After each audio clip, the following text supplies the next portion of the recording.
Hello and welcome again, dear students, to this Unacademy JEE channel, and you are watching JEE Live Daily. Alright बच्चों, तो I think आप लोगों ने अभी पारस sir की class attend की, मजा आया। इलेक्ट्रोकेमिस्ट्री चल रहा है शायद वहां पर, है ना। ऑलराइट, और यहाँ क्या चल रहा है मैथ्स की क्लास में? मैथ्स की क्लास में हम पढ़ रहे हैं इनवर्स ट्रिग्नोमेट्रिक फंक्शन। ऑलराइट, चौथा लेक्चर है आज हमारा इनवर्स ट्रिग्नोमेट्रिक फंक्शन का। Alright, Mithilesh, Namrata, Kajol, Soham, alright, Aditya, everyone is here, Vikas is also here, very good. Alright बच्चों, तो जो यहाँ पर हमें नया ज्वाइन कर रहा है, जिसने मैथ्स की क्लास पहली बार अटेंड करनी है, उसको बता देता हूँ कि I am Sameer Chincholikar, I am a graduate of IIT Roorkee and I have more than 10 years of teaching experience. Alright, तो आई थिंक आप सब एजुकेटर्स को यहाँ पर ऑलरेडी जानते हैं, है ना। Jayant sir dream rank holder है ना, IIT बॉम्बे से हैं, तो इनका गाइडेंस मेरे ख्याल से आपको काफ़ी काम आ रहा होगा ऑलरेडी। पारस सर की क्लास शायद आपने अभी अटेंड की होगी, है ना। बिल्कुल बच्चों के फेवरेट टीचर्स है पारस सर। ऑलराइट, और नमो सर की एनर्जी तो आई थिंक आप सब लोगों को पसंद है ही। And I am Sameer Chincholikar. Alright, तो आई थिंक अब सभी एजुकेटर्स को ऑलरेडी जानते हैं। We have build a really good team to provide you quality education on this particular channel Unacademy JEE। तो अगर किसी ने अभी भी सब्सक्राइब नहीं किया है, कोई अगर अभी आया है, तो प्लीज़ डू सब्सक्राइब। और कब होती है हमारी क्लास? जो नए बच्चे आ रहे हैं उनको बता देते हैं कि हमारी क्लासेस मंडे से लेके संडे तक रोज़ होती है। थर्सडे को हम कुछ नया करते हैं, ठीक है। जो हमारे 12th के बच्चे देख रहे हैं उनकी क्लासेस होती है फ्राइडे, सैटरडे और संडे को, ठीक है। आज है सैटरडे और आज हमारा टॉपिक जो कवर हमें करना है that is addition and subtraction identities of chapter ITF। Alright बच्चों, चलो कौन कौन आ गया? Chirag, Ranjan, alright, Paridhi is also here. Alright, alright students, तो चलो ऑल राइट, किंगडम कम्स, तो डेफिनेटली सभी कुछ यहाँ पर डिस्कस होगा, है ना। और आई थिंक आप क्लासेस एंजॉय ऑलरेडी कर रहे हैं, ठीक है। तो आई थिंक और एक इन्फॉर्मेशन है हमारे पास, है ना, काफ़ी एक्साइटिंग है कि हमने प्लस पर कोर्स लॉन्च किया है उन बच्चों के लिए जो अभी इस महीने एडवांस के लिए अपीयर होने वाले हैं, ठीक है। तो हम सभी जो एजुकेटर्स यहाँ पर आपको दिखते हैं वो वहाँ पर भी मिलेंगे। आप कोर्स ज्वाइन कर सकते हो bye subscribing us on unacademy.com/plus। Alright, तो उसके अंदर काफ़ी सारे सेक्शंस हैं, काफ़ी बड़ी उसके अंदर ऑफरिंग्स हैं। सारी ऑफरिंग्स में से हमारी काम की कौन सी है? IIT JEE हमारे काम की है। और उसको सब्सक्राइब करते समय अगर आप JEE लाइव कोड यूज़ करते हो तो we will definitely be very pleased, है ना। ये हमारे स्टूडेंट्स के लिए है। इससे हमें पता चलता है अच्छा ये हमारे यूट्यूब के स्टूडेंट्स हैं जो हमें यहाँ पर भी कनेक्ट करना चाह रहे हैं। ऑलराइट, तो चारों ही एजुकेटर्स ने ऑलरेडी क्लासेस लेना स्टार्ट कर दिया है, तो I hope to see a lot of you there also. Alright, चलो बच्चों, तो JEE लाइव कोड डेफिनेटली आप यूज़ कर सकते हो। इसके जो बेनिफिट्स हैं वो ये है कि एक तो आपको इंस्टेंट डिस्काउंट मिलेगा, plus we also have some surprise for you if you use this code. तो वह सरप्राइज डेफिनेटली हम आपको बताएंगे एज एंड व्हेन आप कोर्स रजिस्टर करते हो तब। ऑलराइट बच्चों, चलो, तो होमवर्क डिस्कशन से हमारी क्लास हर बार स्टार्ट होती है ना बच्चों। तो where we are there already. Alright बच्चों, तो जो ऑलरेडी प्लस पर है, कॉन्ग्रेचुलेशंस, है ना। आई होप आपको वहाँ पर मज़ा आ रहा होगा, ठीक है। वहाँ का जो इंटरेक्शन है वो यहाँ के इंटरेक्शन से थोड़ा सा इम्प्रूवड है, क्योंकि यहाँ पर मुझे चैट बार बार देखनी होती है ना। ऑलराइट, चलो तो स्टार्ट करें होमवर्क डिस्कशन से। कल का होमवर्क क्वेश्चन काफ़ी आसान था, है ना। वो हम डिस्कस कर रहे थे कि हम inter conversion of trigonometric ratios कैसे यूज़ कर सकते हैं, ठीक है। तो आई थिंक इसका सॉल्यूशन आया है। Answer Prateek, Prathamesh, welcome back to the class. Shubham, ए आंसर आ रहा है शुभम का 6/17, बिल्कुल सही, मेरा भी वही आंसर आ रहा है। तो देख लेते हैं कि यह आंसर कैसे आया। तो बच्चों हमने क्या सीखा था लास्ट क्लास में? जैसे ही हमें कुछ इनवर्स ऑफ समथिंग दिखता है हमें उसको क्या लिख देना होता है? थीटा या फाई लिख देना होता है, ठीक है। तो जैसे मैं यहाँ पर थीटा सोचता हूँ और यहाँ फाई सोचता हूँ, तो मेरे पास अब अंदर लिखा हुआ क्या दिख रहा है मुझे? Cot of theta plus phi. This becomes my question, what is cot of theta plus phi? But to solve that if I open this, मुझे क्या दिखेगा यहाँ पे? कॉट थीटा कॉट फाई के एक्सप्रेशंस दिखेंगे, है ना। आई होप ये वाला फॉर्मूला आप सबको ऑलरेडी पता है। तो इसका मतलब मेरे रिक्वायरमेंट ये है कि मैं कुछ करके कॉट थीटा और कॉट फाई फाइंड कर लूँ। बहुत ही आसान था उसके लिए। तो मैंने क्या कर लिया, थीटा किसको माना था? वो देखा ध्यान से, उसका राइट एंगल ट्रायंगल बनाया, और जैसे ही मैंने राइट एंगल ट्रायंगल बनाया मुझे बाकी की साइड भी पता चल गई, और उसकी मदद से मैं बता पा रहा हूँ कि कॉट थीटा जो है हमारा 4/3 होने वाला है। बिल्कुल, बहुत बढ़िया, सभी का आंसर ए आ रहा है। All right Sumit, Sujal, all right. Musical symphony, all right. Anonymous Dubey, बच्चों नाम आपके बड़े ही इंटरेस्टिंग होते हैं कभी कभी। ऑल राइट, चलो प्रणव, ठीक है। तो बिल्कुल जैसे आपने कॉट थीटा फाइंड किया उसी तरह से आप कॉट फाई भी फाइंड कर सकते हो यूजिंग दिस एक्सप्रेशन की tan इनवर्स 2/3 को हम फाई बोलना चाह रहे हैं, ठीक है। तो ये काफी आसान क्वेश्चन था लेकिन प्रैक्टिस के लिए अच्छा था, ठीक है। अब आज जो स्टूडेंट्स हमें करना है, आई होप यहां तक क्लियर था सबको, किसी में दिक्कत है? ऑलराइट, ऑप्शन 1 ए बिल्कुल सही है ना। हर्ष, नमन, अनिता, ठीक है, रंजन, वेरी गुड, है ना। तो बढ़े फिर आगे। आई थिंक अगर यहाँ तक आपको समझ में आया है तो आज की जो थ्योरी है वो भी आपको समझ में आएगी, लेकिन आज की थ्योरी जो है वो थोड़ी सी है ना लेंदी है, ठीक है। तो आपको डेरिवेशन एक बार दिखाऊंगा जरूर मैं, क्लियर है, क्योंकि आज जो हम पढ़ने वाले हैं that is identities of addition and subtraction, किसकी? इनवर्स ट्रिग्नोमेट्रिक फंक्शन की, ठीक है बच्चों। तो एक सैंपल दिखाता हूं कि हमें पढ़ना क्या है आज, क्लियर है।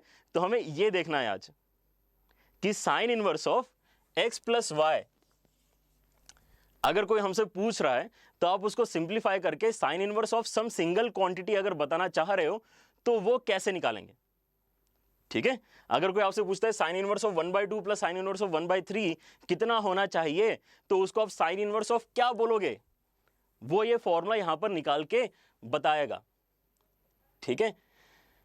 अब सुनो, यहां पर जो भी आपके पास फॉर्मुलेज आएंगे, ठीक है, ट्रेलर क्या मैं आपको बाकी फॉर्मुलेज भी एक बार दिखाता हूं, है ना। सब में एक कॉमन चीज नोट करना आप, क्लियर है। आपके पास जो स्टार्टिंग पॉइंट है वो तो सिंपल है, यहां पर एक्सप्रेशन थोड़ा सा बड़ा हुआ है, और दूसरी बात यह है कि यहां पे काफी कुछ इंपॉर्टेंट से रिस्ट्रिक्शंस भी लिखे हुए हैं, क्लियर है, कि यहां पर x ग्रेटर देन 0 होना चाहिए, y ग्रेटर देन 0 होना चाहिए, और आगे x square plus y square less than equal to 0 होना चाहिए। तो इतनी सारी कंडीशंस याद रखनी पड़ेंगी। अगर ये कंडीशंस ट्रू होंगी तभी तो ये वाला फॉर्मूला ट्रू होगा, क्लियर है। इसका मतलब थोड़ा सा तो हमें या तो याद रखने का कोई तरीका ढूंढना पड़ेगा, या फिर अगर हम एक बार समझ ही लेते हैं चीजों को तो शायद याद भी ना रखना पड़े, क्लियर है। लेकिन जो भी है विथ कंडीशन मुझे ये सारे एक्सप्रेशंस पता होना चाहिए, क्लियर है। ऑलराइट, हाँ ओके। तो सुषमा इज आस्किंग कि और कितने सेशन है आईटीएफ के? बस कल और एक सेशन है और उसके बाद आईटीएफ आपका खत्म हो जाएगा। Next our target is to start graphical transformations. Very interesting topic है वो, है ना। 12th का एक बहुत ही अच्छा टॉपिक लगता है मुझे, अदर देन प्रोबेबिलिटी, है ना, वो भी 12th का बहुत अच्छा टॉपिक है। तो डेफिनेटली उसके बाद हम नेक्स्ट वीक में ग्राफिकल ट्रांसफॉर्मेशन स्टार्ट करेंगे। All right, all right Sushma, I think I have answered your query. हाँ, ड्रॉपर्स के लिए डेफिनेटली, क्योंकि यहां पर हम एंटायर सिलेबस कवर करने वाले हैं, ठीक है।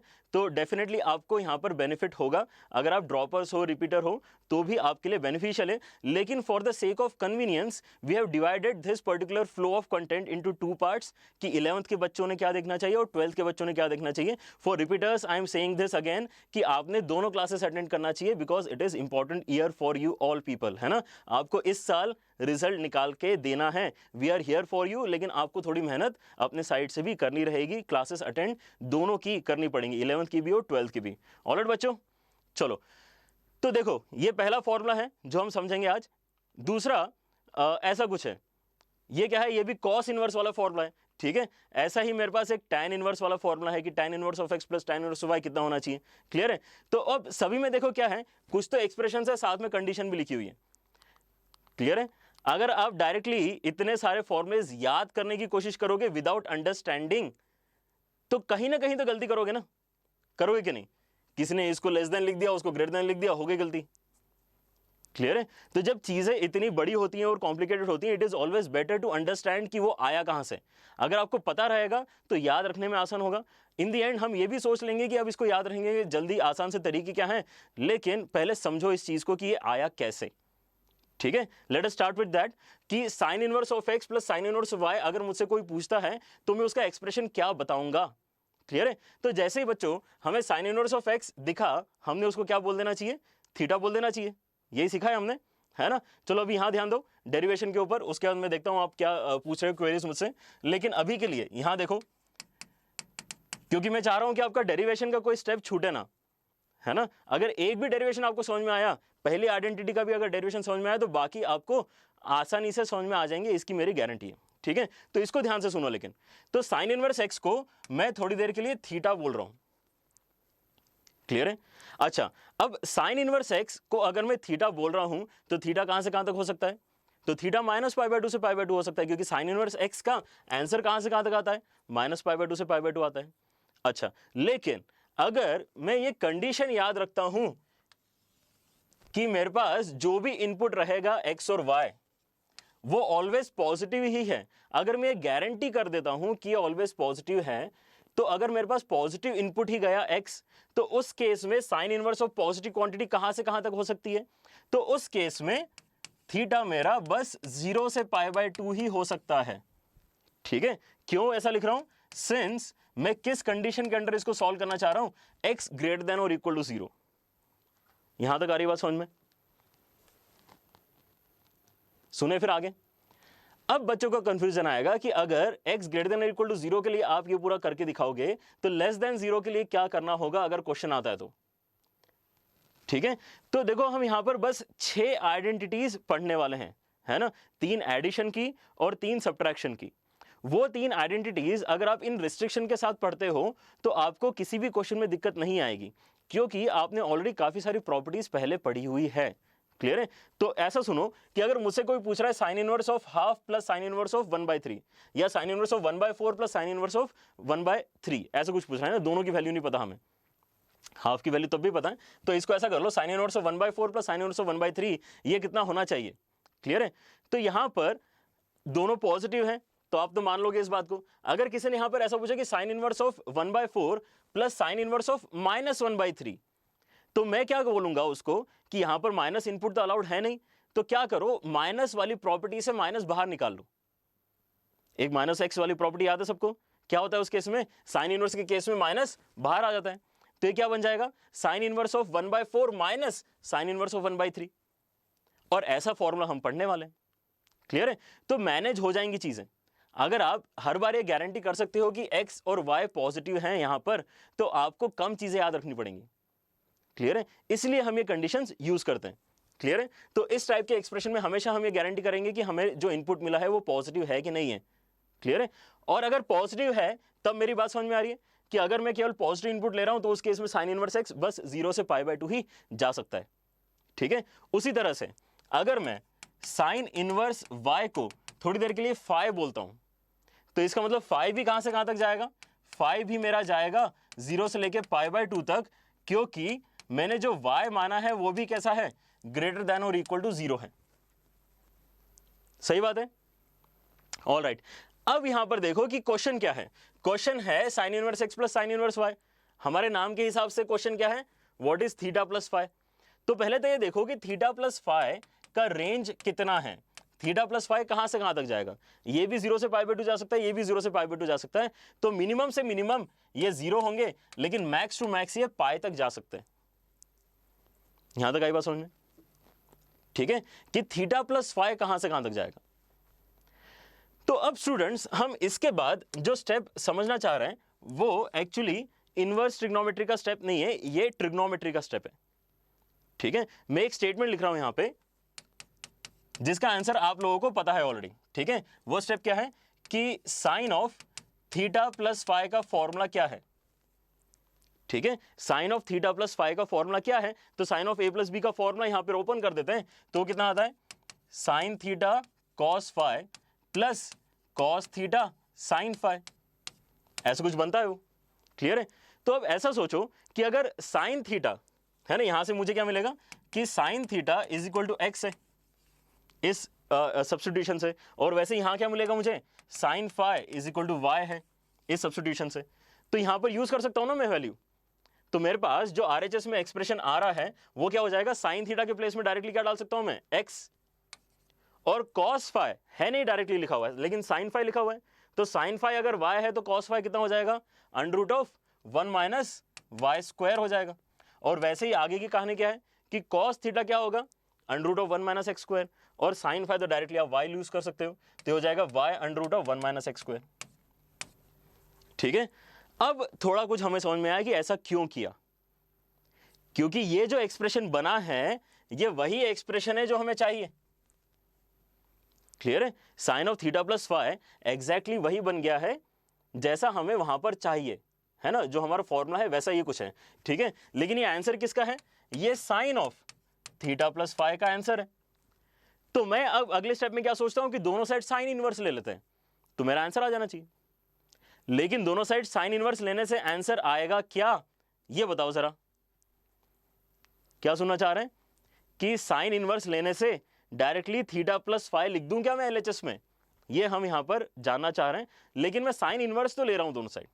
ठीक है, तो दोनों साइड अगर मैंने साइन इनवर्स ले लिया तो क्या बनेगा, sine inverse of sine of theta plus phi is equal to sine inverse of ये बड़ा वाला expression x under root of 1 minus y square plus y under root of 1 minus x square. ठीक है बच्चों, ध्यान से सुनो, थोड़ी सी कहानी लेंदी है, लेकिन एक बार भी समझ में आ गया तो आपको कॉन्फिडेंस आएगा कि आपको ये फॉर्मूला पता है। अगर फॉर्मूला पता है कैसे आया तो याद रखने में थोड़ा हमें अच्छा लगता है। ठीक है, और रिटेंशन भी थोड़ा बेटर होगा फॉर्मूले का। क्लियर है, क्योंकि अगर आपको ये विथ कंडीशन फॉर्मूला याद नहीं है तो क्वेश्चंस में नहीं यूज कर पाओगे आप ये। ठीक है, क्वेश्चन सॉल्व करने के लिए विथ कंडीशन याद रखना जरूरी होता है। ऑलराइट ठीक है, यहां तक आई कहानी समझ में। मैं कहां तक पहुंच चुका हूं, मैं दोनों साइड साइन इनवर्स लेके आरएचएस एग्जैक्टली वैसा ही बना चुका हूं जैसा मुझे चाहिए। Sine inverse of x under root of 1 minus y square plus y under root of 1 minus x square. अब बस प्रॉब्लम ये समझो कि यहां पर क्या बन गया है, sine inverse of sine x या sine inverse of sine theta plus phi, ये बन गया है। ठीक है, तो क्या sine inverse of sine x हमेशा एक्स होता है क्या, ये प्रॉपर्टी देखिए हमने, sine inverse of sine x हमेशा एक्स नहीं होता। Sine inverse of sine x x कब होता है, only in the good values of x. Good values कौन सी है, -π/2 से π/2। अगर आप इस रेंज के बाहर निकले तो sine inverse of sine x x नहीं होता, वो आपको ग्राफिकली ढूंढना पड़ता है कि वो किसके बराबर होगा। ठीक है, तो प्रॉब्लम यहां नहीं है, प्रॉब्लम यहां है। कहां पर है, साइन इनवर्स ऑफ साइन में प्रॉब्लम है। ठीक है, तो अब मैं सोच रहा हूं कि sine inverse of sine theta plus phi जो है इसका वैल्यू कितना है, क्या इसका value directly theta plus phi है क्या, ये हम समझना चाह रहे हैं।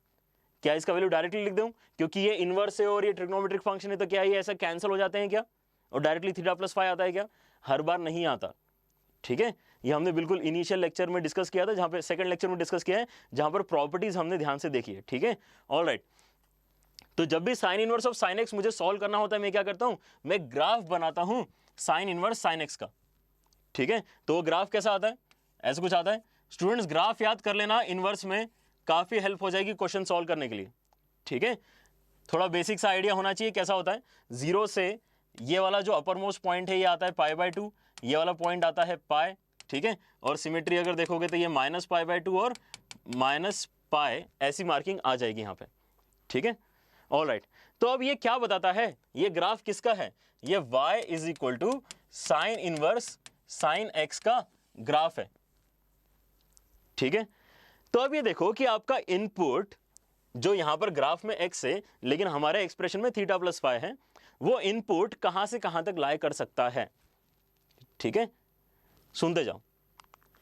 इनपुट आपका जो है थीटा प्लस फाई वो लाई करता है 0 से लेके पाई के बीच में।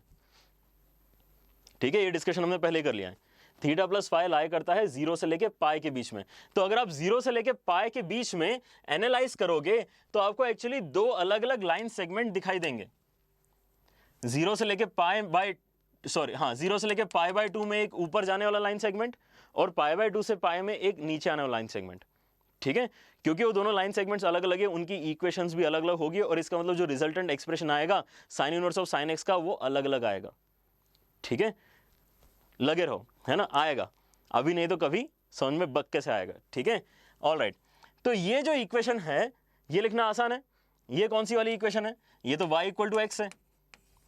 y इक्वल टू एक्स क्यों है, क्योंकि इस तरह के ग्राफ में हमने क्या याद रखा है, जो भी पॉजिटिव स्लोप की लाइन है वो तो +1 ही स्लोप है, जो भी निगेटिव स्लोप की लाइन है वो तो -1 ही स्लोप है, और ये जो +1 स्लोप की लाइन है ये ओरिजिन से पास हो रही है, तो y = x इक्वेशन लिख दिया मैंने।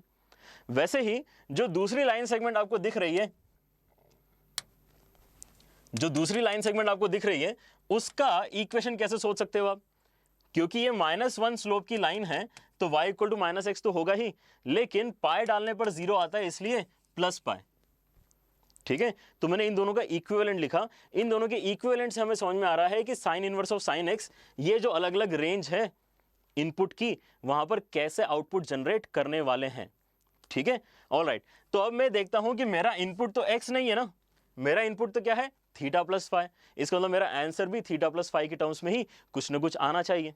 ठीक है, तो sine inverse of sine of theta plus phi कितना होना चाहिए, कभी तो वो डायरेक्टली इनपुट के ही बराबर होना चाहिए। y क्या है आउटपुट, मतलब क्या है इस एक्सप्रेशन का आंसर, वो कभी तो x के ही बराबर हो जाना चाहिए, मतलब इनपुट। तो इस केस में इनपुट क्या है थीटा प्लस फाई, तो कभी तो आप उसको डायरेक्टली थीटा प्लस फाई लिख सकते हो।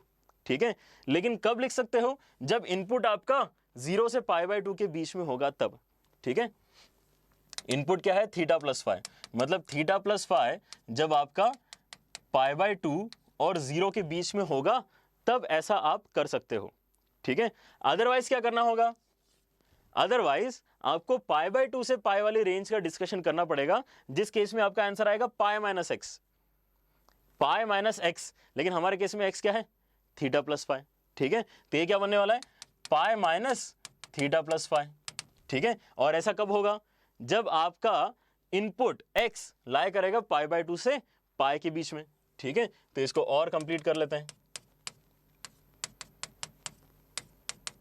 क्लियर है, और π/2 पे अगर इक्वलिटी चाहिए कहीं एक जगह लगा लो, लेट से मैंने ऊपर लगा ली इक्वलिटी। ठीक है, दोनों से सेम आंसर आएगा, कहीं पर भी लगा लो, लेकिन यूजुअली ऊपर लगता है। ठीक है, अगर आपको यहां तक कहानी समझ में आई है तो अब अगली स्टेप में आपको आंसर दिखने वाला है स्टूडेंट्स। ठीक है, तो मैं क्या बोल रहा हूं, मुझे अल्टीमेटली क्या चाहिए थीटा प्लस फाई, तो थीटा प्लस फाई अगर मुझे चाहिए तो एक बार तो वो डायरेक्टली इसी एक्सप्रेशन के बराबर आ गया है ना, और ये एक्सप्रेशन किसके बराबर है, ये एक्सप्रेशन, या फिर ऐसा समझो कि sine inverse of theta plus sine inverse of sine of theta plus phi जो है उसको हम सब्स्टिट्यूट करना चाह रहे हैं कहां पर, यहां पर। तो कभी तो मैं इसको डायरेक्टली थीटा प्लस फाई लिख सकता हूं, और जिस पॉइंट पे मैंने इसको डायरेक्टली थीटा प्लस फाई लिखा वो मेरा आंसर बन जाएगा, क्योंकि थीटा प्लस फाई का ही आंसर निकालना है मुझे। थीटा प्लस फाई कितना आ जाएगा, ये बड़ा वाला एक्सप्रेशन है ना। लेकिन ऐसा कब होगा, जब मैं इसको थीटा प्लस फाई लिख पाऊंगा तभी होगा, मतलब जब थीटा प्लस फाई π/2 से कम होगा तब। ठीक है, ऑलराइट, तो इसका मतलब थीटा प्लस फाई मैं यहां पर रिप्लेस कर सकता हूं, इस इक्वेशन में थीटा प्लस फाई रिप्लेस कर सकता हूं, और वो किसके बराबर आंसर दे देगा मुझे, साइन इनवर्स ऑफ दिस के बराबर आंसर दे देगा, sign inverse of x √1 - y² plus y √1 - x²। लेकिन ऐसा कब होने वाला है, जब थीटा प्लस फाई जो है वो π/2 से कम होगा तभी ऐसा हो सकता है। 0 से ऑब्वियसली बड़ा होगा क्योंकि हमारे रिस्ट्रिक्शन में वो लिखा हुआ है। ठीक है, ऑलराइट, अदरवाइज क्या होगा, अदरवाइज ये जो एक्सप्रेशन है इसके प्लेस में π - थीटा प्लस फाई लिखना पड़ेगा हमें। ठीक है, तो कहां लिखेंगे, यहां पर मैं लिखना चाह रहा हूं π - ब्रैकेट में थीटा प्लस फाई। तो थीटा प्लस फाई अगर मुझे चाहिए तो थीटा प्लस फाई को उस साइड ले जाओ और इस साइन इनवर्स वाले एक्सप्रेशन को लेफ्ट हैंड साइड लेके आओ, तो क्या मिलेगा क्या मिलेगा π - साइन इनवर्स ऑफ दिस बड़ा एक्सप्रेशन। क्लियर है, ऑलराइट, तो यहां पर आपको मिल रहा है second π - sine inverse of x √1 - y² plus y √1 - x²। और ऐसा कब होने वाला है, ऊपर से देख लो कंडीशन, थीटा प्लस फाई जब π/2 से बड़ा होगा और पाई से कम होगा तब होगा ऐसा। ठीक है, तो बच्चों अब आपको यह समझना है कि आंसर तो आ गया। क्लियर है, क्योंकि यही तो मुझे चाहिए था थीटा प्लस फाई।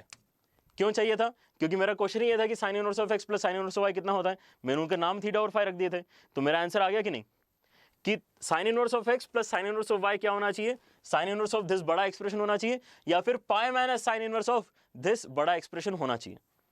बस यहां पर प्रॉब्लम यह है कि अभी मेरे पास जो कंडीशन आई है, ये कंडीशन मैंने थीटा और फाई के टर्म्स में लिखी हुई है। जबकि क्वेश्चन में थीटा और फाई होगा ही नहीं। क्वेश्चन में तो क्या होगा, क्वेश्चन जो है वो होगा, क्वेश्चन में तो एक्स और वाई होगा, ठीक है। तो इसका मतलब ये कंडीशन आने वाली है, तो कुछ तो कन्वर्जन करना पड़ेगा इसका मुझे, ठीक है। तो बस छोटी सी मेहनत और रहती है, सुनो उसके बारे में। क्या है वो कि यहां पर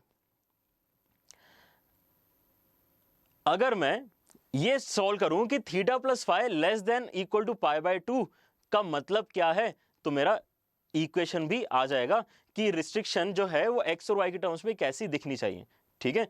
तो थीटा प्लस फाई मुझे कैसा चाहिए, लेस देन और इक्वल टू पाई बाय 2 चाहिए, ठीक है। अब थीटा क्या था, साइन इनवर्स ऑफ एक्स था, और फाई क्या था, कॉस नहीं साइन इनवर्स ऑफ वाई था, ठीक है। साइन इनवर्स ऑफ वाई था, लेस देन इक्वल टू कितना चाहिए, पाई बाय 2 चाहिए, क्लियर है। जीरो से तो बड़ा होगा, इसलिए मैं जीरो की टेंशन नहीं ले रहा हूं। डिफरेंशिएटिंग क्या है, पाई बाय 2 से छोटा या फिर पाई बाय 2 से बड़ा, वो डिफरेंशिएट कर रहा है एक्चुअली आंसर को, क्लियर है। अगर मैं साइन इनवर्स वाई उस साइड ले जाऊंगा तो pi by 2 minus sine inverse something कितना हो जाएगा, cos inverse of that thing, ठीक है। तो आपके पास आएगा sine inverse x is less than और equal to cos inverse y. अब ले लो दोनों साइड साइन, अगर मैं दोनों साइड साइन लूंगा तो बनेगा क्या, इस साइड तो हो जाएगा x, इस साइड हो जाएगा under root of 1 minus y square, है ना। ये सिंपल वाला याद हो गया होगा सबको अभी तक। और जैसे आप दोनों साइड स्क्वायर करोगे आपको क्या मिलेगा, वाई स्क्वायर इस साइड लाके x square plus y square is less than और equal to 1। So this condition theta plus phi less than equal to pi by 2 is equivalent to x square plus y square less than और equal to 1, और वही यहां पर लिखा हुआ है, ठीक है। तो दूसरा अपोजिट जो बच गया, मतलब ग्रेटर देन 1 वाला, अगले वाले इसमें आ जाएगा। यहां तक बात आई समझ में?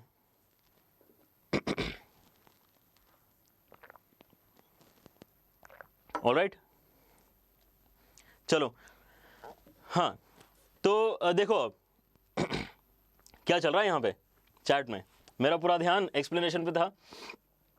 आई थिंक जो बच्चे सुन रहे थे उनको आया होगा समझ में। चलो, तो अब ये देखो कि क्या इस लॉजिक से हम बाकी सारे भी डेरिवेशंस कर सकते हैं क्या, आसानी से, ठीक है। और दूसरी बात ये कि इतना बड़ा फॉर्मूला अगर मैं याद रखूंगा तो कैसे रखूंगा, याद रखने का तरीका क्या है, और यूज करने के एक दो क्वेश्चन करके देखते हैं कि यूज कैसे करेंगे, ठीक है। इंपॉर्टेंस मतलब समझ में आएगा आपको। तो ये देखो कि ये जो बड़ा वाला एक्सप्रेशन बना था x under root of 1 minus y square plus y under root of 1 minus x square, ये एक्चुअली क्या है, ये sine theta cos y plus cos theta sine phi ही तो है ना। तो जब भी आप साइन इनवर्स सोचोगे तो ऐसा सोचना कि आपने दोनों साइड साइन ले लिया, ठीक है। अगर आप इसका साइन ले लोगे तो क्या बनेगा, तो आप साइन लोगे इस एक्सप्रेशन का तो एग्जैक्टली ये बनेगा, है ना। तो जो बड़ा वाला एक्सप्रेशन है वो तो टेकन केयर ऑफ है, ठीक है। वो x under root of 1 minus y square plus y under root of 1 minus x square क्यों आ रहा है, क्योंकि वो साइन थीटा कॉस फाई इन सब की वैल्यूज हैं, ठीक है। इसलिए बाकी आगे आने वाले एक्सप्रेशंस में भी आपको ये ट्रिग्नोमेट्री वाले स्टेप की वजह से वो बड़े वाले एक्सप्रेशन जनरेट होंगे, तो अब उनको याद करने में दिक्कत नहीं आएगी हमें, क्लियर है। तो अब ये मेरा टेंशन नहीं है, ये वाला स्क्वायर ब्रैकेट के अंदर जो लिखा हुआ है ये तो मुझे समझ में आ गया कहां से आया, ठीक है। साइन इनवर्स में तो होना ही था, ये बात भी ठीक है, क्लियर है। लेकिन अब मुझे डिसाइड करना है कि अब मैं इन दोनों को कैसे याद रखूं। तो sine inverse x, sign inverse something होगा डायरेक्टली या फिर पाई माइनस होगा, तो उसके लिए आपको बस एक ग्राफ याद रखना है, यही वाला ग्राफ जो हमने एक्चुअली ड्रॉ किया था, कि अगर आप 0 से पाई की रेंज में जाओगे तो आपको दो आंसर्स कैसे जनरेट होते हुए दिखते हैं। तो एक तो डायरेक्ट एक्स दिखता है या फिर एक पाई माइनस एक्स दिखता है, ठीक है। तो डायरेक्ट एक्स दिख रहा है, डायरेक्ट आ गया साइन इनवर्स, या फिर पाई माइनस दैट थिंग आया, क्लियर है, इस तरह से। लेकिन साथ में आइडेंटिटीज कौन सी कब लगेगी इसकी रिस्ट्रिक्शन तो आपको याद करनी ही पड़ेगी। 3 ही रिस्ट्रिक्शंस याद करनी है ना, 3 फॉर्मूले से 3 रिस्ट्रिक्शंस याद करनी है, ठीक है। तो ये जो पर्टिकुलर रिस्ट्रिक्शन है x square plus y square less than 1, ये साइन इनवर्स के लिए याद रखो, ठीक है। सर्कल वगैरह जैसे मिलता जुलता है ना, याद रह जाएगा आपको, x square plus y square less than और इक्वल टू 1 के लिए, ठीक है। All right, Ashutosh wants to understand the second line once again. All right, चलो, तो चिराग को आया है समझ में सेकेंड लाइन कौन सी बेटा, बहुत कुछ लिख दिया मैंने। ऑल राइट, चलो। अच्छा हितेश, अगर आपको लिमिट्स में क्वेरी है तो फिर हम अलग से डिस्कस कर सकते हैं उस चीज को, ठीक है।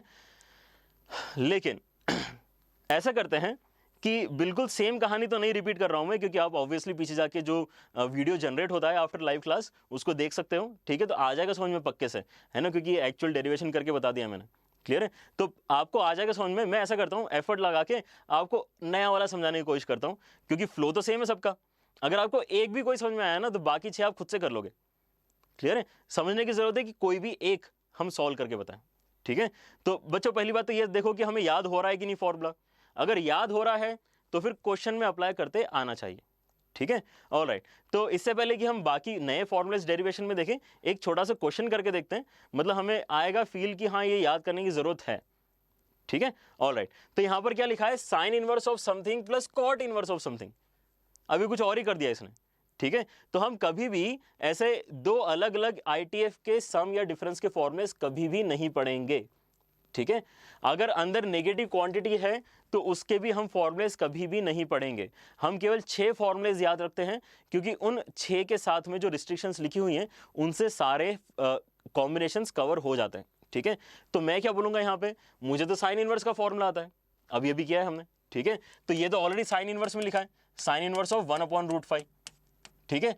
आगे वाले को भी अगर मैं सक्सेसफुली साइन इनवर्स में कन्वर्ट कर लेता हूं, जो हमने लास्ट क्लास में किया था, इंटर कन्वर्जन ऑफ आईटीएफ, तो मेरा काम बन जाएगा, ठीक है। तो उसके लिए क्या करना होता है, उसके लिए मुझे इस चीज को कोई एंगल के बराबर मानना होता है। Cot inverse 3 is equal to theta, इसका मतलब कॉट थीटा कितना हो जाएगा, cot theta is equal to 3 हो जाएगा। कॉट थीटा अगर 3 हो गया है, ठीक है, तो आपके पास डिनोमिनेटर में कितना है, 1 है, तो बना लो एक ट्राइंगल। ट्राइंगल बनाता हूं थीटा वाला, तो कॉट का आंसर 3 जनरेट हो, इसलिए यहां पर 3, यहां पे 1, तो हाइपोटेनस हो जाएगा आपका 10, क्लियर है। अगर हाइपोटेनस 10 हो गया तो मैं अब लिखना चाह रहा हूं साइन इनवर्स कितना, तो वहां पे साइन थीटा देखो कितना हो रहा है, साइन थीटा हो जाएगा 1/√10, तो यहां से आएगा साइन इनवर्स ऑफ 1/√10, ठीक है। अब ये थोड़ा डुएबल लग रहा है, क्योंकि अभी अभी मैंने देखा है कि sine inverse of x plus sine inverse of y का आंसर क्या आता है, ठीक है। लेकिन अब यहां पे कंडीशन का रोल आएगा। आप ये चेक करोगे कि x और y जो क्वेश्चन में दिए हैं वो फर्स्ट कंडीशन को सेटिस्फाई कर रहे हैं या सेकंड कंडीशन को सेटिस्फाई कर रहे हैं, ठीक है। तो कुछ नहीं करना है, x² प्लस y² करके देखना है, 1 से बड़ा आएगा कि 1 से छोटा आएगा। तो यहां पे करके देख लो, ये 1/5 प्लस 1/10 बनेगा स्क्वायर करके ऐड करके, विच इज 3/10, तो 3/10 हो गया 1 से छोटा। इसका मतलब मैं पहला वाला पार्ट यूज करूंगा फॉर्मूले का, ठीक है, पहला वाला पार्ट यूज करना है। तो अगर मैं यहां पर फर्स्ट पार्ट यूज करता हूं तो डायरेक्ट आंसर आने वाला है, इसका मतलब ये क्या बनेगा, साइन इनवर्स ऑफ, अब देखो याद करने की जरूरत नहीं है, वो याद हो गया है हमें, ठीक है। क्या है, sine theta cos theta plus cos theta, sorry sine theta cos phi plus cos theta sine phi, ठीक है। तो साइन थीटा मतलब ये डायरेक्टली क्या होने वाला है, 1/√5 बनने वाला है। कॉस फाई मतलब क्या है, अंडर रूट के अंदर 1 माइनस, क्योंकि साइन वाला वैल्यू है ना, तो 1 माइनस y² लिखना है, 1 माइनस 1/10 स्क्वायर करके लिखा है मैंने, इसलिए अंडर रूट हट गया, क्लियर है। प्लस कॉस ऑफ थीटा मतलब अंडर रूट के अंदर 1 माइनस 1/5 एंड साइन फाई मतलब ये तो डायरेक्टली आ जाएगा 1/√10, ठीक है। बस इसको सिंप्लीफाई करके देखते हैं क्या आने वाला है। साइन इनवर्स के अंदर बन रहा है 1/√5 के साथ में ये देखो क्या होगा, 9/10, 9/10 मतलब क्या हो गया, 3/√10 प्लस ये कितना हो जाएगा, 5 माइनस 1 मतलब 4 मतलब 2/√5 इंटू 1/√10, ठीक है। दोनों का ही डिनोमिनेटर कितना है, दोनों का ही डिनोमिनेटर है √50, तो डायरेक्टली ऊपर के न्यूमरेटर से ऐड हो जाएंगे विच इज 5, तो ये क्या आ गया आपके पास, साइन इनवर्स ऑफ 5/√50, √50 को क्या लिख सकता हूं मैं, 5√2, तो यहां से 5 कैंसिल हो जाएगा और साइन इनवर्स ऑफ 1/√2 आ जाएगा आपके पास π/4, ठीक है। तो आपका बी आंसर करेक्ट आ रहा है। तो यहां पर ये जरूरत है देखने की, हाँ बिल्कुल सही है ना, काफी लोगों ने बी आंसर बताया है, वेरी गुड, ऑलराइट।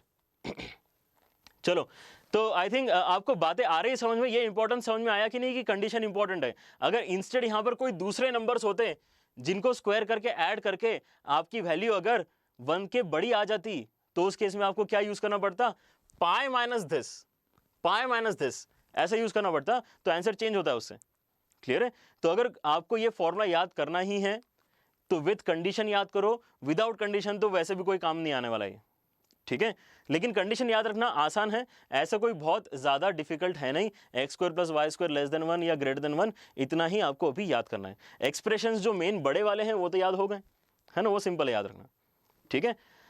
ऑलराइट, तो देखते हैं अब नेक्स्ट क्या है हमारे पास। नेक्स्ट है हमारे पास समझने के लिए cos inverse x plus cos inverse y, ठीक है। अब इस फॉर्मूले में देखो आपके पास एक ही इक्विवेलेंट है, जबकि sign inverse x plus sine inverse y में दो इक्विवेलेंट थे, या तो ऐसा होगा या तो ऐसा होगा, जबकि इसके अंदर ऐसा नहीं है, ये हर बार यही होने वाला है। अब ये हर बार ऐसा क्यों होने वाला है? अगर ये भी आपने समझ लिया तो आगे के तो पक्के से आपको मतलब क्लैरिटी आ जाएगी पूरी कि ये सब फॉर्मूलेस बने कैसे हैं। अगर आपको समझ में आ गया बने कैसे हैं तो फिर याद भी हो जाएंगे। स्टूडेंट्स क्या करते हैं, ट्राई करते हैं कि ट्रिग्नोमेट्री का एक पेज पे सारे फॉर्मूलेस लिख लेते हैं और फिर उनको एक साथ बैठ के याद करने की कोशिश करते हैं, ठीक है। केमिस्ट्री नहीं है ये। आप अगर थोड़ा सा भी अगर सोचोगे तो आपको थोड़ा कनेक्ट बनेगा उस फॉर्मूले के साथ में। अगर कनेक्ट बनेगा तो जल्दी चीजें याद होंगी और ज्यादा टाइम तक याद भी रहेंगी, ठीक है। तो फिर से मैं कहानी रिपीट कर रहा हूं, अगर किसी को साइन इनवर्स वाली कहानी में दिक्कत थी तो कॉस इनवर्स वाली कहानी सुनो, सेम है, क्लियर है। अगर ये भी समझ में आ गया तो ये समझो कि वो भी समझ में आ गया, ठीक है। चलो तो सुनो इस बात को कि कॉस इनवर्स ऑफ एक्स को थोड़ी देर के लिए अगर मैं थीटा बोलता हूं तो थीटा कहां से कहां तक हो सकता है? थीटा 0 से लेके पाई तक हो सकता है ना, क्योंकि कॉस इनवर्स एक्स कहां से कहां तक होता है? 0 से लेके पाई तक होता है। लेकिन अगर मैंने रिस्ट्रिक्ट कर दिया कि एक्स तो पॉजिटिव ही है, तो कॉस इनवर्स का ग्राफ याद है कैसा होता है? कॉस इनवर्स का ग्राफ ऐसा कुछ होता है, कम होने वाला। तो अगर आपने रिस्ट्रिक्ट कर दिया कि एक्स पॉजिटिव है तो इतना छोटा वाला ग्राफ बनेगा, है ना। मतलब कहां से कहां तक जा पाएगा कॉस? अभी कॉस इनवर्स 0 से π/2 ही जा पाएगा। मतलब मेरा थीटा जो है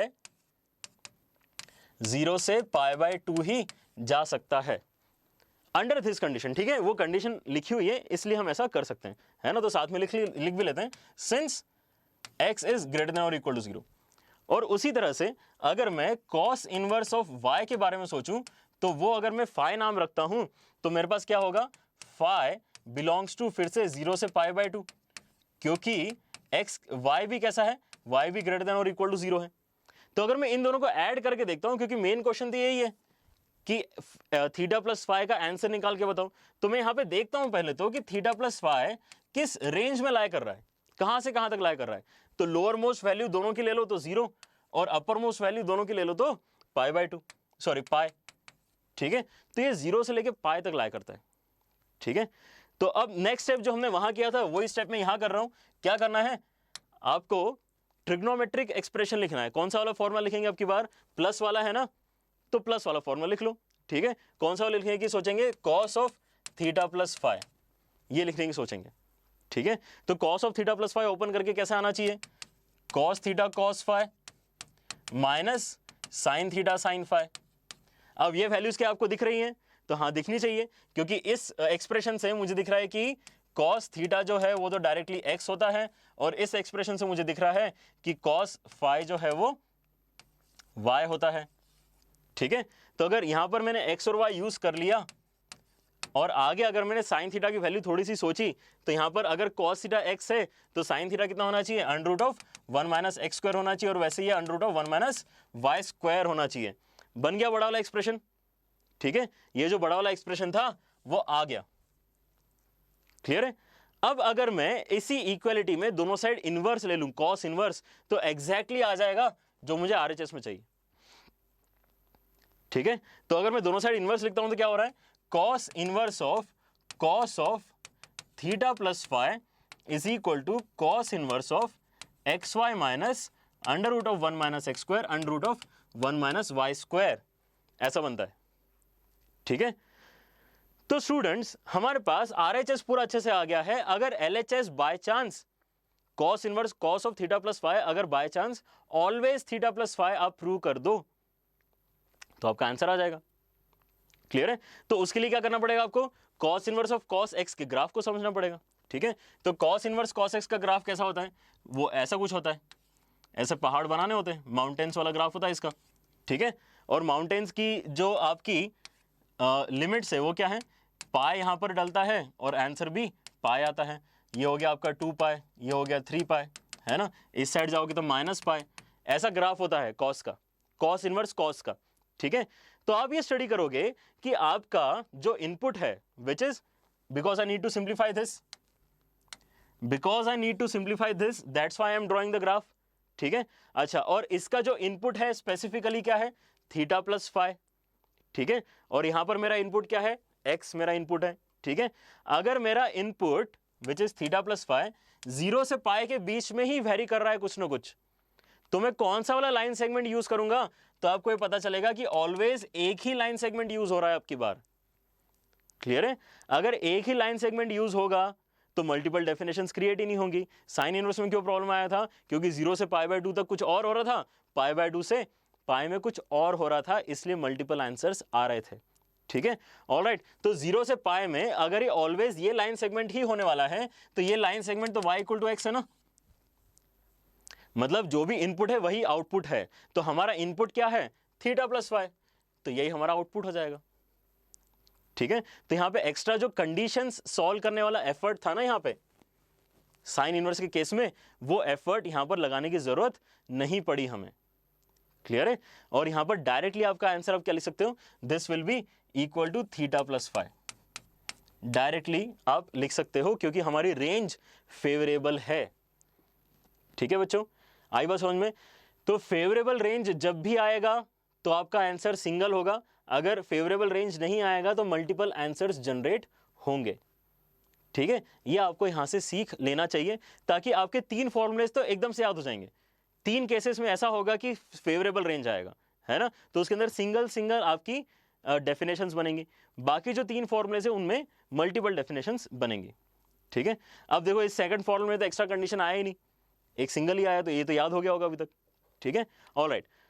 तो अब tan इनवर्स वाला देखो, tan इनवर्स के केस में क्या होगा? साइन इनवर्स x वाली कहानी है इसकी, क्योंकि tan इनवर्स x कहां से कहां तक जाएगा? अगर मैंने इसको थीटा बोला तो थीटा कहां से कहां तक जाएगा?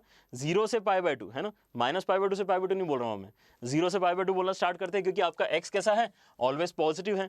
तो पॉजिटिव x पे अगर आप देखते हो तो tan इनवर्स 0 से π/2 ही जाता है। और वैसे ही अगर y भी पॉजिटिव है तो आपका tan इनवर्स y मतलब फाई भी कहां से कहां तक जाएगा? 0 से π/2 ही जाएगा। अगर ऐसा है तो उस केस में आपको जो θ + φ का रेंज मिलेगा वो कहां से कहां तक मिलेगा? θ + φ का रेंज वो हो गया बिल्कुल साइन की तरह 0 से पाई हो गया, है ना, आ रही बात समझ में? 0 से पाई। ठीक है, अगर ये 0 से पाई हो गया, ठीक है, वैसे इस साइड शायद इंक्लूड भी कर सकते हो, ठीक है, वो देख लेना। θ + φ अगर 0 से पाई हो गया तो अब यहाँ पे प्रॉब्लम आपको समझ में आ गई होगी, क्योंकि tan इनवर्स tan x का जो ग्राफ होता है वो ऐसा होता है, π/2 डालने पे π/2 आता है, -π/2 डालने पे -π/2 आता है, लेकिन उसके बाद डेफिनेशन चेंज हो जाती है, फिर ऐसा पैरेलल लाइन आता है। ठीक है, तो जब आप 0 से पाई के बीच में वेरिएशन चाह रहे हो, आप वेरिएशन कहां से कहां तक चाह रहे हो? 0 से पाई के बीच में, तो आपको 2 पोर्शंस लेने पड़ेंगे ना। एक पोर्शन आपको लेना पड़ेगा ये वाला 0 से π/2 तक, मतलब ब्रेक होगी डेफिनेशन। ठीक है, और एक पोर्शन आपको लेना पड़ेगा ये वाला, मतलब फिर से डेफिनेशन ब्रेक होने वाली। ठीक है, तो पहली बात तो हमने ये समझा कि ये प्लस वाला क्योंकि फॉर्मूला है tan इनवर्स का, तो यहां पर भी मल्टीपल डेफिनेशंस हमें लानी होंगी। ठीक है, ऑलराइट। अब मैं बताता हूं कि ये फॉर्मूला आप डायरेक्टली लिख लोगे बिना कुछ सोच समझे। अगर आपको पिछली 2 कहानियां समझ में आई हैं तो आपको क्या पता है कि आगे लिखना क्या है आपको? tan of θ + φ। तो tan of θ + φ क्या होगा? tan θ + tan φ upon 1 - tan θ tan φ, है ना। तो यहां से देखो जरा, tan θ मतलब कितना है? x ही तो है, तो वही लिखा हुआ है इसने, x + y अपॉन 1 - xy। तो ये बड़े वाले एक्सप्रेशन तो आ गए आपको समझ में कैसे आए। ठीक है, अब बस इतना समझना है कि ये डायरेक्टली आ गया, ये पाई प्लस आया, और एक्चुअली x × y = 1 पे ये डायरेक्टली π/2 क्यों बोल रहा है, तो पहले वो समझा देता हूँ कि अगर x × y = 1 हो गया तो ये वाला फॉर्मूला भी फेल होने वाला है, ये वाला फॉर्मूला भी फेल होने वाला है। तो उन्होंने क्या किया, एक्चुअली सॉल्व करके देख लिया, अगर x × y = 1 है तो कितना आंसर आता है, तो π/2 आंसर आएगा। ठीक है, ऐसा समझो इस बात को। ठीक है, अगर x × y = 1 नहीं है तो फिर 2 पॉसिबिलिटीज आती है, या तो 1 से कम है या फिर 1 से ज़्यादा है। क्लियर है? अब ये कंडीशंस हमें डेवलप करनी है, अगर ये हमने कर ली तो फिर हम इसको सफिशिएंटली सॉल्व कर चुके हैं और इसको याद रख सकते हैं।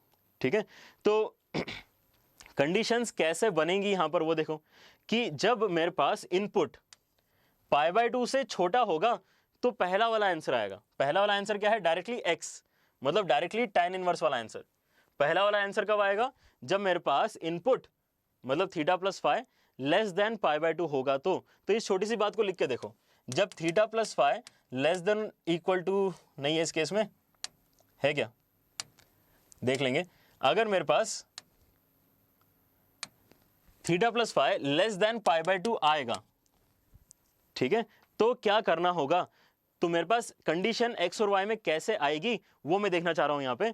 तो ये समझो कि आपने फिर से इसके अंदर सब्स्टिट्यूट कर दिया तो कितना आएगा, tan inverse of x plus tan inverse of y is less than pi by 2। तो फिर से सेम काम करते हैं जो साइन इनवर्स में किया था, ये tan इनवर्स उस साइड ले जाते हैं, तो आएगा tan inverse of x is less than pi by 2 minus tan inverse of y। और पाई by 2 minus tan inverse of y को क्या लिख सकते हो आप, cot इनवर्स ऑफ y, ठीक है, प्रॉपर्टी का यूज करके। तो tan inverse of x is less then cot inverse of y।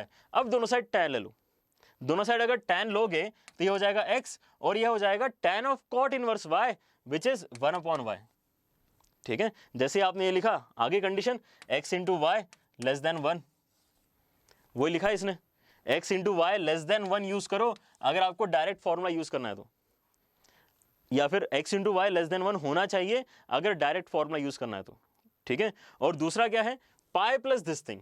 तो पाई प्लस दिस थिंग के लिए फिर से क्या सोचना पड़ेगा आपको कि ये जो आंसर है ये क्या बना हुआ है, ठीक है। तो ये y equal to x line है और साथ में क्या करना पड़ेगा, माइनस पाई करना पड़ेगा, क्लियर है।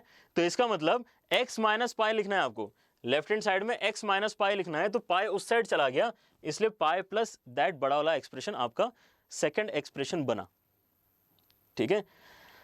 बोला था मैंने स्टार्टिंग में ही, आज की कहानी थोड़ी सी लंबी है, ठीक है, लेकिन मुझे ऐसा लगता है कि आप ये कहानी जो डेरिवेशंस हैं आप एक बार नहीं, दो बार नहीं, 3 बार सुन लो, लेकिन डेफिनेटली समझ के याद करना है इसको, तो लंबे टाइम के लिए याद रख सकते हो और थोड़ा कॉन्फिडेंस रहेगा कि हाँ ये कहाँ से आया हमें पता है, ठीक है। तो अगर कोई क्वेश्चन भी देता है तो आपको वियर्ड नहीं लगेगा व्हाइल यूजिंग द फॉर्मूला, ठीक है। तो जैसे अगर मैं ये सिंपल वाला क्वेश्चन लूँ आपके सामने कि tan inverse of half plus tan inverse of 1/3 कितना होना चाहिए, तो it is very difficult to answer this without knowing the formula, है ना। आंसर तो कितने सिंपल है, देखो 0 pi by 4 pi by 2 and pi, ठीक है। लेकिन आपको ना ही tan इनवर्स हाफ पता है, आपको ना ही tan इनवर्स 1/3 पता है, मतलब कहीं ना कहीं मुझे एक कंबाइंड एक्सप्रेशन tan इनवर्स का लाना होगा, और वो अगर लाना है तो फॉर्मूला यूज करना होगा, क्लियर है। तो क्या इस फॉर्मूले में बेसिक सारी कंडीशंस सेटिस्फाइड हैं क्या, तो हाँ सेटिस्फाइड है। ये पहली कंडीशन तो बोलता है कि x और y जो है दोनों पॉजिटिव होना चाहिए, क्लियर है। अब मुझे डिसाइड करना होगा कि ये जो 2-3 मेरे एक्सप्रेशंस हैं इनमें से कौन सा एक्सप्रेशन में यूज करूं टू फाइंड द आंसर, ठीक है। तो उसके लिए वो क्या बोलता है, x इंटू वाई चेक कर लो। तो अगर मैं अपने क्वेश्चन का x इंटू वाई देखता हूं तो वो तो 1/6 ओरली दिख रहा है मुझे, ठीक है। 1/6 कैसा हो गया, लेस देन 1, लेस देन 1 हो गया, इसका मतलब मुझे फर्स्ट एक्सप्रेशन से आंसर निकालना है, ठीक है। और फर्स्ट एक्सप्रेशन तो बहुत ही आसान है ना, आंसर तो आई थिंक याद हो गया है। आपको क्या सोचना है कि अगर आप tan of theta plus five लिखते तो क्या लिखते, तो tan theta plus tan five upon 1 minus tan theta tan five लिखते हैं। और अगर आपने थीटा और फाइव इनके नाम रखे हुए हैं तो tan थीटा की जगह x और tan फाइव की जगह y इमेजिन करो, तो आपका एक्सप्रेशन बने हुए आ जाते हैं, ठीक है। तो मैं ये फॉर्मूला अप्लाई कर देता हूं अभी, तो इसका आंसर आना चाहिए tan inverse of x plus y upon 1 minus x into y, ठीक है। इतना सा ही करना है बस आपको, ऑल राइट। काफी सारे बच्चों के आंसर भी आ रहे हैं, वेरी गुड, है ना। इसका आंसर बिल्कुल बी सही है, क्योंकि आपको न्यूमरेटर में कितना आते हुए दिख रहा है, न्यूमरेटर में आ रहा है 5/6, और नीचे भी अगर एलसीएम लोगे तो यहां भी आएगा 5/6, तो बन गया ये tan inverse of 1 which is pi by 4, मतलब बी आंसर करेक्ट है, ठीक है। लेकिन आपके पास अगर ऐसे वैल्यूज होते हैं कि जिनका प्रोडक्ट करने पे 1 से बड़ा आ रहा होता, तो इन दैट केस, जैसे कि अगर ये tan inverse of half plus tan inverse of 3 होता, तो इन दैट केस ये फॉर्मूला ही काम नहीं कर रहा होता, आपको दूसरा पाई प्लस वाला फॉर्मूला यूज करके फाइनल आंसर निकालना होता। ऑलराइट बच्चों, तो आई थिंक आपको अब थोड़ा समझ में आया है ये टॉपिक, है ना। तो बस अब डरना नहीं है ना। मैंने ये देखा है कि बच्चे ये पर्टिकुलर जो कंटेंट होता है इससे बहुत डरते हैं, क्लियर है। डरने की बिल्कुल ज़रूरत नहीं है, ये बहुत ही आसानी से आ गया है कि नहीं। अगर अभी भी क्लियर नहीं है तो और सुन लो एक बार, लेकिन आपको कॉन्फिडेंस होना चाहिए कि आपने समझ के इस चीज़ को याद किया है, ठीक है। ऑल राइट, तो अब देखो यहाँ पर फिर से, अब डिराइव नहीं कर रहा हूँ मैं, डरने की ज़रूरत नहीं है ना। अब क्या बोल रहे हैं हम कि बस क्या हम समझ गए हैं क्या चीज़ों को, अगर समझ गए हैं तो फिर हम डायरेक्टली भी लिख पाएंगे, ठीक है। मुझे चाहिए sine inverse of x minus sine inverse of y, ठीक है। अब आंसर तो किस में आएगा, साइन इनवर्स समथिंग में ही आएगा, क्लियर है। और इस बार मेरे पास एक ही डेफिनेशन है, तो माइनस वाला साइन इनवर्स आसान है याद रखना है इसका मतलब, ठीक है। ऑलराइट, तो अब ये बनेगा कैसे, तो ये बनेगा तो कैसे, sine of theta minus five लिख के ही बनेगा, मतलब क्या आएगा, sine theta cos five minus cos theta sine five. ठीक है, तो अगर वो ओपन करोगे तो साइन थीटा मतलब डायरेक्टली एक्स, लेकिन कॉस फाइव जबकि इसका नाम आपने फाइव लिखा है तो फिर sine five is equal to y है, तो वहां कितना हो गया, under root of one minus y square. ठीक है, वैसे यहाँ पर आगे पीछे कर दो तो y under root of one minus x square. ठीक है, तो पहली बात तो ये कि बड़ा एक्सप्रेशन याद हो गया हमें। दूसरा ये कि ये देखो कि इसके अंदर सिंगल डेफिनेशन क्यों आई, क्योंकि अगर मैं इनके नाम थीटा और फाई रखता हूं तो इस बार मुझे एक्चुअली क्या देखना है, सब्ट्रैक्शन देखना है। अभी तक हम सम देख रहे थे, पहले तीन में सम था, ये जो फोर्थ वाला है इसके अंदर सब्ट्रैक्शन स्टार्ट कर रहे हैं। ठीक है, तो थीटा भी अगर आपका 0 से पाई बाय 2 है और फाई भी अगर आपका 0 से पाई बाय 2 है, तो इनको अगर मैं सब्ट्रैक्ट करूंगा तो ये किस रेंज में लाई करेंगे। तो सब्ट्रैक्शन के लिए देखो क्या करना होता है, लीस्ट वैल्यू के लिए इसको सबसे छोटा और इसको सबसे बड़ा लो ताकि लीस्ट मिले। ठीक है, तो लीस्ट मिला आपको माइनस पाई बाय 2 और मैक्सिमम चाहिए तो क्या करना है, इसको सबसे बड़ा और इसको सबसे छोटा, तो यहां से आएगा पाई बाय 2। तो ये तो अच्छा वाला रेंज हो गया ना साइन इनवर्स के लिए, माइनस पाई बाय 2 से पाई बाय 2 साइन इनवर्स का अच्छा वाला रेंज है जिसके अंदर आंसर वही आता है जो इनपुट होता है, मतलब y इक्वल टू एक्स। ठीक है, इसलिए यहां पर मल्टीपल डेफिनेशंस नहीं बनानी पड़ रही है आपको। ठीक है, ऑलराइट, आगे समझ में। तो माइनस वाला डेरिवेशन करने की अभी जरूरत नहीं पड़ी क्योंकि हमें रेंज समझ में आ गई, अच्छी वाली रेंज है, तो आंसर एक ही आने वाला है। आंसर क्या आता है, वो बड़ा एक्सप्रेशन तो हमें पहले ही कैलकुलेट करते आ गया है। ठीक है, ऑलराइट, तो और एक देखते हैं, कॉस बाद में देखते हैं, चलो इसके अंदर दो डेफिनेशन है, एक बार इसमें कॉन्फ्रेंस लेके देखते हैं tan इनवर्स वाले में। ठीक है, तो क्या tan inverse x minus tan inverse y भी सिंपल होना चाहिए क्या। तो पहली बात तो ये कि इसका एक्सप्रेशन क्या बनेगा वो तो आप बता ही सकते हो, क्योंकि आपको क्या करना है, इन दोनों को थीटा और फाइव बोलना है। तो थीटा माइनस फाइव का tan लेके देखो क्या होता है, tan लेके देखो तो क्या हो जाएगा, tan theta minus tan five upon 1 plus tan theta tan five. जैसे वैल्यूज डालोगे तो एक्सप्रेशन आ गया आपका, ये tan इनवर्स के अंदर लिखा हुआ है x minus y upon 1 plus x y. ठीक है, अब रेंज वाली कहानी tan इनवर्स की और sin इनवर्स की एक जैसी चलती है, क्लियर है। तो इसको अगर आपने थीटा बोला है, इसको आपने अगर फाइव बोला है, तो बिल्कुल सेम बात बोल रहा हूं मैं कि थीटा लाई कर रहा है 0 और पाई बाय 2 के बीच में, यहां पर भी लाई कर रहा है 0 और पाई बाय 2 के बीच में। तो आप अगर देख रहे हो तो इनका डिफरेंस लाई करेगा माइनस पाई बाय 2 से पाई बाय 2 के बीच में, जो tan इनवर्स के लिए अच्छी वाली रेंज है, मतलब मल्टीपल डेफिनेशंस यहां पे जनरेट नहीं होंगी। क्लियर है, तो tan inverse x minus tan inverse y and sin inverse x minus sin inverse y में सिंगल डेफिनेशन है, और प्लस वाले में किसकी सिंगल डेफिनेशन है, cos इनवर्स वाले की सिंगल है, क्योंकि वो 0 से पाई तक जाता है प्लस वाला एक्सप्रेशन, तो 0 से पाई में cos एक्सेप्ट करता है सारी वैल्यूज, है ना, अच्छी वाली वैल्यूज है उसके लिए। क्लियर है, ऑलराइट, तो बीच में जो हमने छोड़ दिया था उसको देखते हैं, cos inverse minus cos inverse y, cos inverse x minus cos inverse y अगर लिखना है आपको तो सबसे पहले एक्सप्रेशन क्रिएट कर लो। एक्सप्रेशन अगर क्रिएट करने की सोचोगे तो cos इनवर्स के अंदर क्या आएगा, थीटा माइनस फाई का cos लो तो क्या आएगा, cos theta cos phi minus sin theta sin phi. तो cos थीटा और cos फाई तो x और y ही है। ठीक है, और माइनस वाले फॉर्म में प्लस आता है इसलिए बीच में प्लस है। आगे sin थीटा sin फाई लिखने जाएंगे तो ऐसा एक्सप्रेशन बनेगा, under root of 1 minus x square under root of 1 minus y square. ठीक है, अब ये बोल रहा है कि वो कब बनेगा और ये कब बनेगा, है ना, तो थोड़े सिमिलर से ये एक्सप्रेशन, बस एक के आगे प्लस का साइन है, एक के आगे माइनस का साइन है। क्लियर है, ऑलराइट, तो यहां पर ये देखो कि अगर मैं सब्ट्रैक्ट करूंगा तो सब्ट्रैक्ट करने पे कहां से कहां तक जा रही है आपकी एक्सप्रेशन, माइनस पाई बाय 2 से पाई बाय 2 जा रही है। आ रही है बात, पहले तीन में आपकी रेंज जाती थी 0 से पाई में, आखिरी तीन में आपकी रेंज आती है माइनस पाई बाय 2 से पाई बाय 2 में। ठीक है, तो माइनस पाई बाय 2 से पाई बाय 2 में cos इनवर्स cos x को स्टडी करना पड़ेगा आपको, है ना, ये माउंटेन्स वाला ग्राफ होता है cos इनवर्स cos x का। ठीक है, सिंपल है, याद रखना, 0 से लेके ये होता है पाई और ये होता है माइनस पाई। ठीक है, लेकिन आपको कहां से कहां तक जाने के लिए बोल रहा है, वो बोल रहा है बस पाई बाय 2 तक जाओ इस साइड, और इस साइड जाओ माइनस पाई बाय 2 तक। ठीक है, तो अगर इतना सा भी जाएंगे तो भी दो डेफिनेशन हो गई ना, एक ऐसी वाली और एक ऐसी वाली। ठीक है, तो ये जो राइट साइड में जा रही है ये तो प्लस स्लोप है, मतलब y इक्वल टू एक्स, ये हो गया y इक्वल टू एक्स, और ये जो है ये क्या हो गया, y equal to minus x हो गया ना, ये तो ये y equal to minus x हो गया, इसलिए यहां पे माइनस का साइन आ रहा है। ठीक है, ऑलराइट, तो जैसे आपने देखा कि मल्टीपल डेफिनेशंस बन सकती है, ग्राफ बना के चेक कर लो कि डेफिनेशन क्या है। ठीक है, अब एक आखिरी बात जो रह जाती है वो है कि कंडीशन कैसे आएगी, x is less than equal to y या x is greater than equal to y. तो उसके अंदर आप स्टडी कर लो कि जब भी ये 0 से बड़ा होगा तो क्या होगा, 0 से बड़ा होगा तो ऊपर वाला एक्सप्रेशन बनेगा। ठीक है, क्या होगा 0 से बड़ा, इनपुट क्या है, थीटा माइनस फाइव है आपकी बार, ठीक है, थीटा माइनस फाइव आपका इनपुट है। अगर ये ग्रेटर देन जीरो हुआ, ग्रेटर देन और इक्वल टू भी बोल सकते हो, ग्रेटर देन और इक्वल टू जीरो हुआ तो उस केस में आपको ऊपर वाला डेफिनेशन यूज करना है, ठीक है। ऑलराइट, तो थीटा क्या है, थीटा है हमारा cos इनवर्स ऑफ x और फाई है हमारा cos inverse of y, greater than और इक्वल टू जीरो चाहिए आपको, ठीक है। तो अगर मैं उस साइड ले जाता हूं तो मेरे पास क्या आएगा, cos inverse of x is greater than और equal to cos inverse of y। अब ये पॉइंट बहुत इंपॉर्टेंट, इसको सुनो ध्यान से, कि अगर मैं दोनों साइड cos लेता हूं, या फिर ऐसा सोचो कि अगर मैं दोनों साइड से cos इनवर्स हटाता हूं तो क्या होगा, x और y में रिलेशन आएगा, लेकिन cos इनवर्स x का ग्राफ याद करो वो डिक्रीजिंग होता है, cos इनवर्स x का ग्राफ डिक्रीजिंग है, ठीक है, ऐसा ग्राफ बनता है। तो अगर आपने ये बोला कि cos इनवर्स x का आंसर बड़ा है, यहां पे क्या बोल रहे हैं, cos इनवर्स x का आंसर बड़ा है, ग्रेटर देन का साइन लगा है, तो बड़े वैल्यू पे एक्चुअली इनपुट जो हो गया x वो कैसा हो गया, छोटा हो गया। आ रही बात समझ में?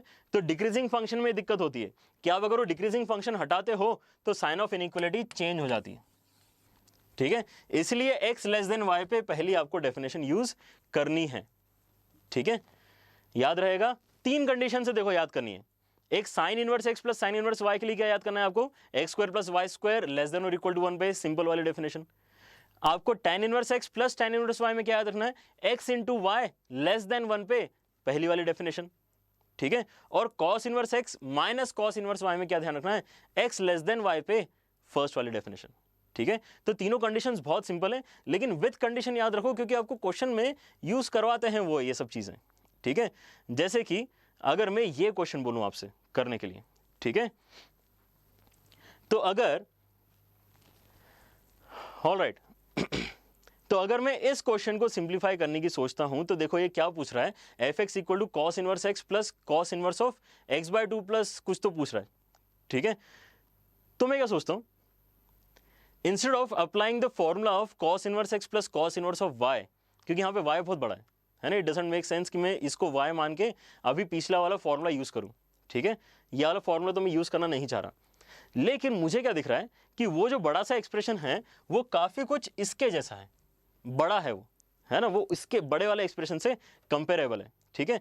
तो क्या मैं उस एक्सप्रेशन को ब्रेक कर सकता हूं दो पार्ट्स में, ऐसा रिवर्स में सोच रहा हूं इस पर्टिकुलर क्वेश्चन के लिए, ठीक है, क्योंकि मुझे एक्सप्रेशन बड़ा दिख रहा था। तो देखते हैं इसको हम क्या कुछ बड़े एक्सप्रेशन को दो छोटे पार्ट्स में चेंज कर सकते हैं क्या, ठीक है। और पूछ क्या रहा है कि एफ एक्स कॉन्स्टेंट कब होगा, कौन से एक्स के लिए एफ एक्स कॉन्स्टेंट हो जाएगा, मतलब एक्स पे डिपेंडेंसी खत्म हो जाएगी, कॉन्स्टेंट हो जाएगा, ठीक है। तो कॉस इनवर्स एक्स तो उसने लिखा हुआ है आगे, आगे क्या लिखा है, कॉस इनवर्स के अंदर हाफ है और एक्स है। अगर आप आगे वाले एक्सप्रेशन में से 3 कॉमन निकाल लोगे तो √3 बन के बाहर आके वो क्या बनेगा, √3/2, और अंदर क्या रह जाएगा आपके पास 1 माइनस एक्स स्क्वायर। अब ये बहुत अच्छा एक्सप्रेशन लग रहा है मुझे, क्योंकि 1/2 और √3/2 एक दूसरे के पेयर्स हैं, है ना, सेम एंगल पे एक साइन है तो दूसरा कॉस है, ठीक है। ऑलराइट, और x और √1 माइनस एक्स स्क्वायर भी एक दूसरे के अपोजिट है, ठीक है। तो थोड़ी देर के लिए मैं इसको x और इसको y बोल रहा हूं, क्लियर है, इसको x को x और y को हाफ ले लिया मैंने, ठीक है। तो अगर मैंने अब फॉर्मूला स्टडी किया, ठीक है, तो मैं क्या बोलूंगा कि ये प्लस वाले एक्सप्रेशन मुझे यूज करना चाहिए, है ना, टू गेट दिस, है ना। यह कॉस इनवर्स वाली कहानी एक और तरीके से समझो कि आपको अगर कभी ब्रेक करना हो तो कैसे सोचो, क्योंकि ये सिमेट्रिक एक्सप्रेशन है ना, तो x किसको बोलोगे y किसको बोलोगे कभी समझ में नहीं आएगा आपको, ठीक है। तो आप कैसा याद रखो कि इसको अगर ब्रेक करना है तो हमेशा ऊपर वाले का यूज करो, लेकिन हमेशा आगे क्या रखो, छोटा वाला, ठीक है, आगे क्या रखो, छोटा वाला जो वैल्यू है उसको आगे रखो, क्योंकि छोटी वैल्यू पे आंसर बड़ा आता है कॉस इनवर्स का, इसलिए बड़ा माइनस छोटा, ऐसा है वो, ठीक है। तो आप अगर किसी कॉस इनवर्स को ब्रेक कर रहे हो तो cos inverse x minus cos inverse y होगा अगर x छोटा है तो, क्लियर है। तो ये यूज कर लेते हैं, ऐसा रिवर्स में यूज कर लेते हैं। तो अब यहां पर दो पॉसिबिलिटीज आ रही है ना, क्या होगा, या तो केस 1 बना लेते हैं, ये ऐसा ब्रेक होगा कि कॉस इनवर्स x तो बाहर लिखा ही हुआ है, प्लस यहां पर अगर x छोटा है हाफ से तो x आगे आएगा, तो क्या बनाएगा वो, cos inverse x minus cos inverse half. ये कब होगा, जब x छोटा है हाफ से तो फिर x पहले आएगा, और इसके प्लेस में केस 2 कैसा बनेगा, cos inverse x plus cos inverse half minus cos inverse x। ऐसा क्यों? क्योंकि अगर मैंने ये ले लिया कि हाफ छोटा है x से, दोनों में से जो भी छोटा होगा वो पहले आएगा। ठीक है, तो अब क्या देख रहे हो, केस 1 फेवरेबल है हमारे क्वेश्चन के लिए या केस 2 फेवरेबल है? हमारे लिए केस 2 फेवरेबल है, क्योंकि इस केस में cos इनवर्स x कैंसिल हो रहा है और आपके पास cos इनवर्स हाफ एक कांस्टेंट क्वांटिटी आ रही है स्टूडेंट्स। ठीक है, आई बात समझ में? चलो, तो आई थिंक यहां से आप बता सकते हो कि अगर आपको सेकंड केस फेवरेबल लग रहा है तो इसका आंसर क्या होना चाहिए, x ग्रेटर देन हाफ इसका आंसर होना चाहिए। ठीक है, आई सबको बात समझ में? ऑलराइट, तो प्लीज रिप्लाई। ऑलराइट, हाँ आदित्य, आई थिंक हम इस पे चैट करते हैं टेलीग्राम पे, मैं कल आ नहीं पाया था, एक्सट्रीमली सॉरी। तो आपकी जो भी क्वेरीज है मैं वहां पे सॉल्व करता हूँ। ऑलराइट, ऑलराइट, किसके लेक्चर्स पूछ रहे हो? 11th trigonometry. 11th ट्रिग्नोमेट्री तो बहुत ही बड़ा है ना, तो उसके नंबर ऑफ लेक्चर्स तो मत ही पूछो, चलेगा वो, लेकिन इंटरेस्टिंग है ना, तो मजा आएगा उधर। ITF लेकिन हमारा खत्म होने वाला है बहुत ही जल्दी। ठीक है, ऑलराइट बच्चों। अच्छा, टैलेंटेड चाइल्ड बता रहा है कि आज इलेक्शन की वजह से हॉलीडे। ऑलराइट, नमो सर को रिप्लाई करने के लिए बोलता हूँ मैं। ऑलराइट, ठीक है, और कुछ क्वेरी है बच्चों? आया सबको समझ में? तो अगर आपको समझ में आया है, ठीक है, तो एक क्वेश्चन लो एज होमवर्क। ठीक है, इसका, हाँ, तो find the range of values of x for which 2 sin inverse x can be written as sin inverse of 2x under root of 1 minus x square. ठीक है, तो ये कहानी है जो हम सुनेंगे। ठीक है, इसको क्वेश्चन को पहले सॉल्व करके लाओ, है ना, फिर हम ऐसे कुछ क्वेश्चंस और सॉल्व करेंगे। ठीक है, तो अगर मुझे लगा कि इसके ऊपर थोड़े से और क्वेश्चन प्रैक्टिस करने की जरूरत है तो I will take 1 more lecture on inverse. ठीक है, अगर हमें लगता है कि नहीं बस 1-2 सिंपल से क्वेश्चन और डिस्कस करने की जरूरत है, then we will wrap it up quickly. ठीक है, ऑलराइट बच्चों, चलो, तो आई थिंक आज के लिए इतना ही। अगर आपको आज लेक्चर समझ में आया है, थोड़ी कहानी बड़ी थी आज के लेक्चर की, लेकिन अगर समझ में आया है कुछ थोड़ा बहुत भी, है ना, तो डेफिनेटली इसको लाइक करो। ठीक है, और शेयर ज़रूर करो दोस्तों के साथ में, सबको बताओ कि यहाँ पर फ्री एजुकेशन मिल रहा है और क्वालिटी एजुकेशन मिल रहा है। कहाँ पर? अनअकैडमी JEE चैनल पर। तो किसी ने अभी भी अगर सब्सक्राइब नहीं किया है तो आई विल रिक्वेस्ट दो स्टूडेंट्स कि जल्दी से सब्सक्राइब करो और बेल आइकन प्रेस करो, ताकि जो भी यहाँ पर लेक्चर्स हो रहे हैं उनका नोटिफिकेशन आपको मिलता रहेगा। ऑलराइट बच्चों, तो आज के लेक्चर्स में जो भी हमने नोट्स यूज़ किए हैं वो आपको डाउनलोडेबल लिंक में मिलेंगे in the description. Just give it some 5-10 minutes, है ना, आपको लिंक में ये मिल जाएगा। ठीक है, ताकि आप रिवीजन अच्छे से कर पाओ। Right, so that's it for the day. चलो मिलते हैं नेक्स्ट लेक्चर में और थोड़ा कुछ पढ़ेंगे। All right, bye bye.